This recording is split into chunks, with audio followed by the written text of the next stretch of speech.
conseil nangana zo pesa yo na vie, apprenez à investir. Rentrez dans le business. Diversifiez ce que vous faites. Okoko kangamanelo au mon côté.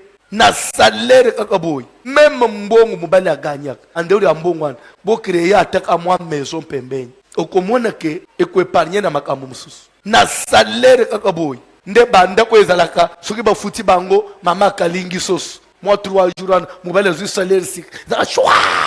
Chwa azokalinga sauce. Soki to komi vere ba le 15 bazongeli matembele. Si tout soki to komi vere ba le 30 nanu ba futi te babanyo kota babanga lambert. C'est quelle vie ça? Bokomina banyongo. Bato ba simba ka monde eza bato ya business. Soko yebite.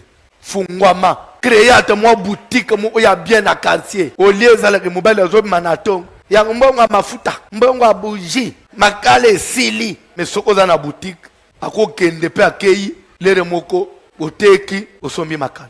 Pe Mibali akuumela na vie.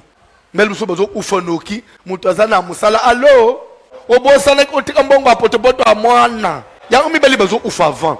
Ba mama bazo tikala. Phosphatine silaki ndobolo Mibali bazo tulu. Oto sombaki avantier. Ah kasinga mutu na melti mwana no mutu azomela. Mutu mela kana mwana. Boza apema loba bino ba mama. Mwana no mutu azomela. Na tubana ngupe ya mikolo tozo na lokoso to ba bebe.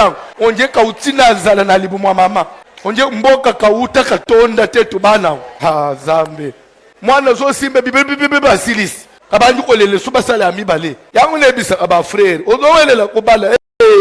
Phosphatine batondisa asuna pakete. So ozonyingisa ngobo. Eza onje bachaga sengulutu. Ndo okoma kuswana na mwasi. Poto ko sila kasikote. Ye mutameli. Kibubole eloko mabe.